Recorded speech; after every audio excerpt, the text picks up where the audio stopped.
আমাকে যদি কেউ জিজ্ঞেস করে কেরালার কোন জায়গাটা তুমি কোনোদিন ভুলবে না, আমি চোখ বুজে বলবো আলেপ্পি।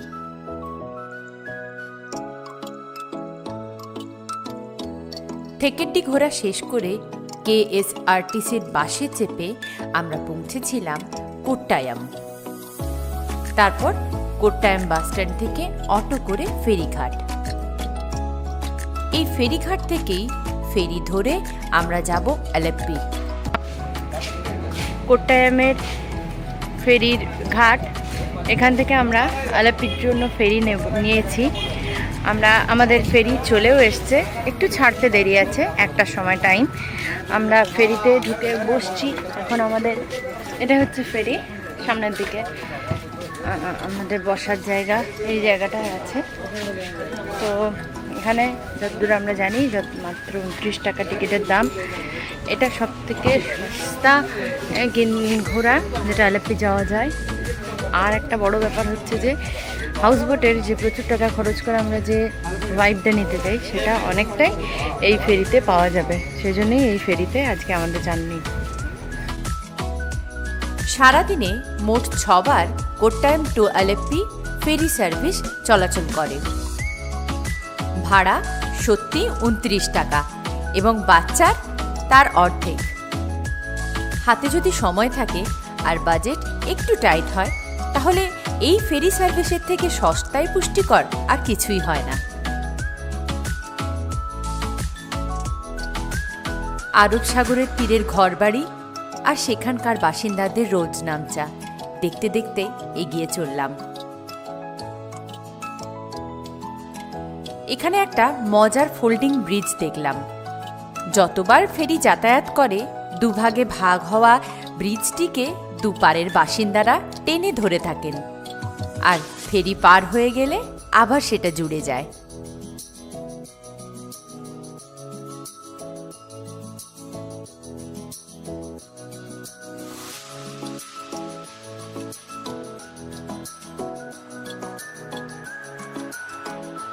যত এগিয়ে যেতে লাগলাম দৃশ্যপটের পরিবর্তন ততই চোখে পড়ার মতো সুন্দর হয়ে উঠল।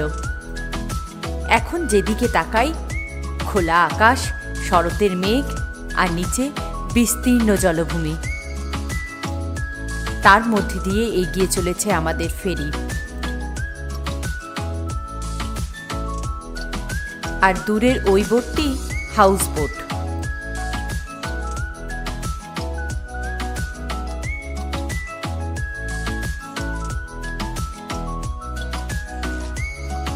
এটি ফেরিঘাটের স্টপেজ।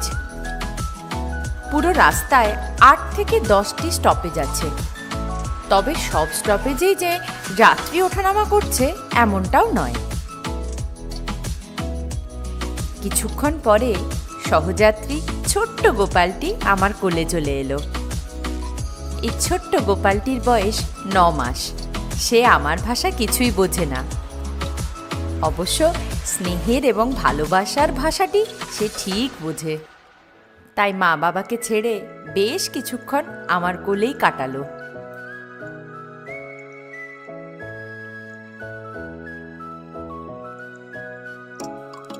কোট্টায়াম থেকে আলেপ্পি পর্যন্ত জলপথের এই রাস্তা খাতায় কলমে 2.5 ঘন্টা হলেও প্রায় 3.5 ঘন্টা লেগে যায়।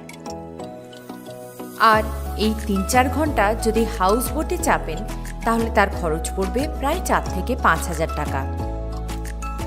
অবশ্যই সেটা অনেক বেশি লাক্সারিয়াস।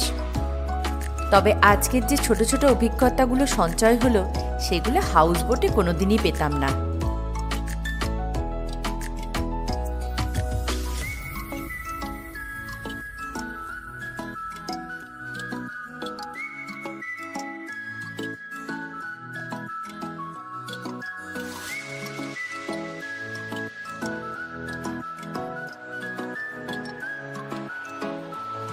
বিকেল হয়ে এসেছিল, তাই এই হাঁসের দল কেমন গুটি গুটি বাড়ি ফিরছে দেখুন।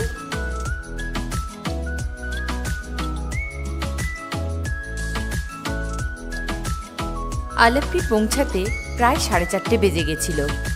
এখানে আমরা আগে থেকে বুকিং করিনি। পরের দিন ট্রেনে করে ভারকালা যাওয়ার কথা। তাই স্টেশনের কাছাকাছি একটা হোটেল নিলাম।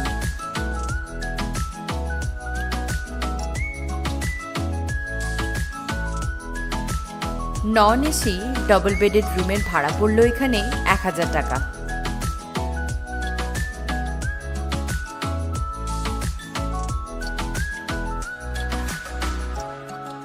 আমাদের জীবনে সময় বড্ড কম, তাই যেটুকু সময় পাওয়া যায় মন খুলে আনন্দ করে নিতে হয়। রাগ, অভিমান এগুলো সময় নষ্ট ছাড়া আর কিছু নয়, অন্তত আমি সেটাই মনে করি। আর এই কথাটা বেড়ানোর ক্ষেত্রেও প্রযোজ্য। তাই সামান্য ফ্রেশ হয়ে নিয়েই বেরিয়ে পড়লাম আলেপ্পি বিচ দেখতে।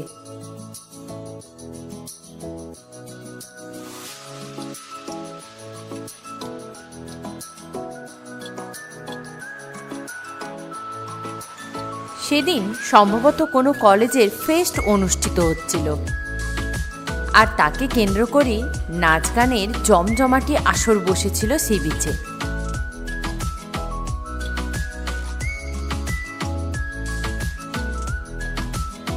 ভারতবর্ষের পশ্চিম উপকূল বলে এখানে সূর্যাস্ত এমনিতেই একটু দেরিতে হয়। আরব সাগরের তীরের এই সূর্যাস্তের সৌন্দর্য এর যেন কোনো তুলনাই হয় না।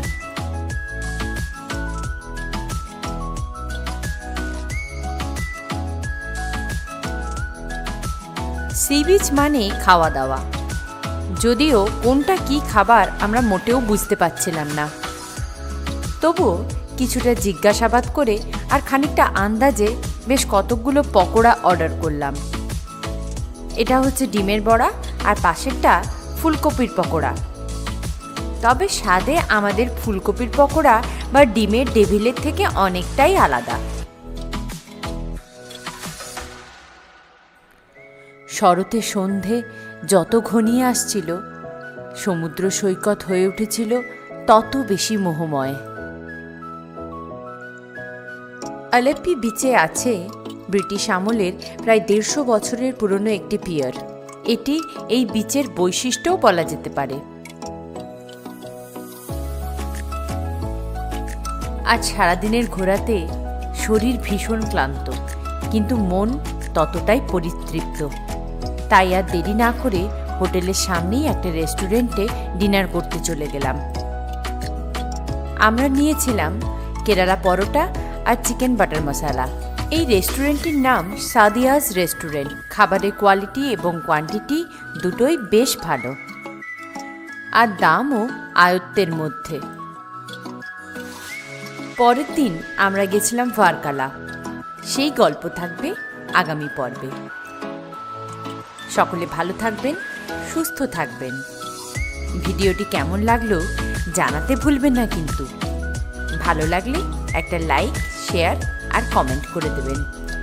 আমার চ্যানেলটি সাবস্ক্রাইব করে পাশে থাকার জন্য অনেক ধন্যবাদ।